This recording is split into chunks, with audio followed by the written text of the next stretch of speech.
after his self-declared Olympic truce. It's back to the drawing board today for the French president. Emmanuel Macron is to hold talks with key political players in a bid to form a new government. The country has been in political limbo since no single party managed to secure a majority following snap elections last month. Well, for more on what's at stake, let's bring in Paul Smith. He's head of Francophone Studies at the University of Nottingham. Thanks so much for being with us on the programme this morning, Paul.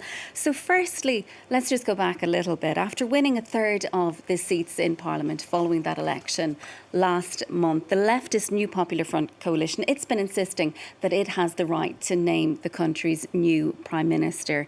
But after weeks of squabbling internally, it finally came up with a candidate who appeared to be instantly dismissed, really, by the president in a TV interview later that day. So where do you things currently stand? What other potential candidates are there at this stage?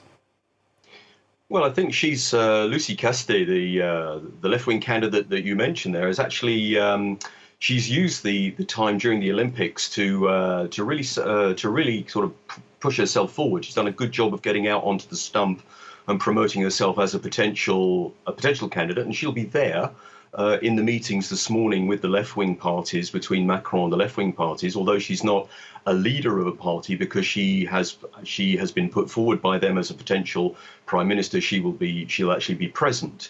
There's also the possibility of a centre-right candidate emerging, some names that have been circulating: Xavier Bertrand, chair of the Regional Assembly for the Hauts-de-France, and Valérie Pécresse as well. She seems a bit unlikely because Pécresse would not be able to reach out to any kind of moderate left.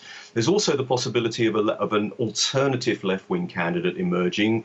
It may well be that the Élysée is going to try to undermine the Castet candidature by finding another left-wing candidate. So there are a number of cards apparently on the table, or at least waiting to be played, but there might also be some jokers in the Macron pack, and it's very difficult at this moment in time to see exactly what Macron has up his sleeve. Yeah, and he does like to surprise voters as well when it comes to naming Prime Minister. So there will be further talks, Paul, on Monday. Do you think we're really any closer to having a Prime Minister here in France, and when do you think that is going to be?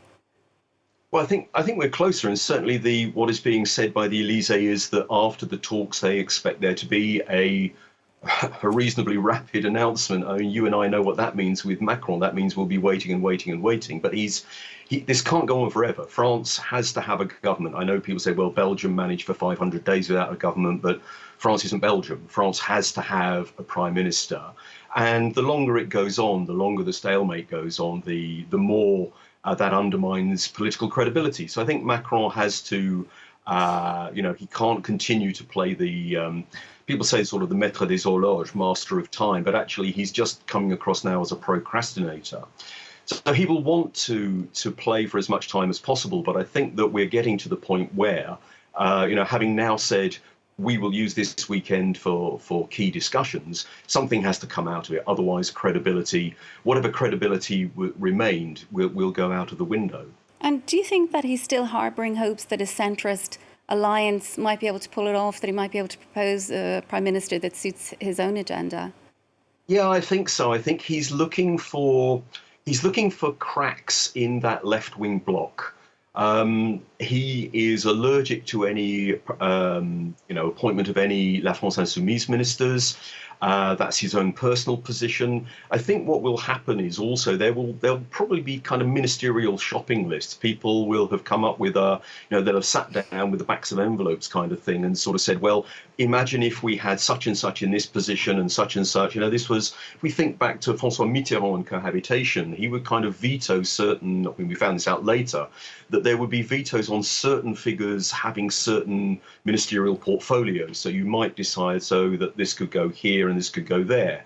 And Castet herself has actually made, the headline hasn't been very very conciliatory, but she's made much more conciliatory noises just recently. And I think that there's a certain amount of wriggle room there.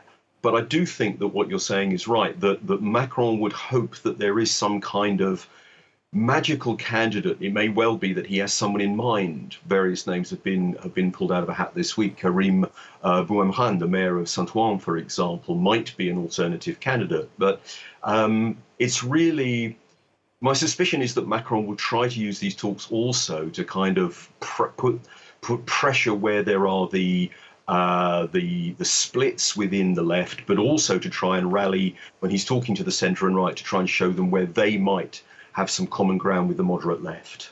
So once we do have a prime minister in place, once we have a coalition in place, how do you think, what are the chances that coalition will actually be able to get laws passed if we look ahead particularly to the budget?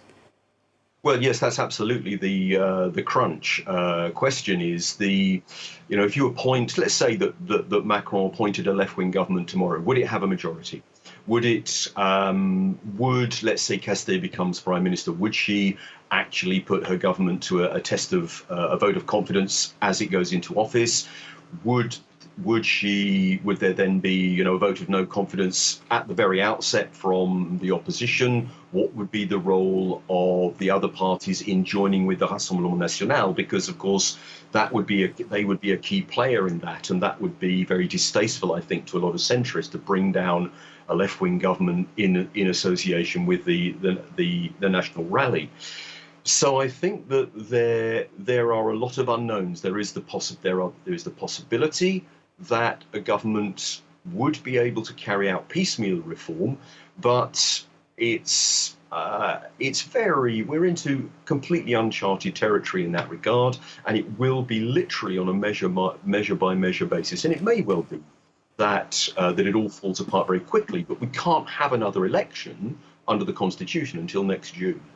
Paul, thank you so much for joining us. That is Paul Smith from the University of Nottingham.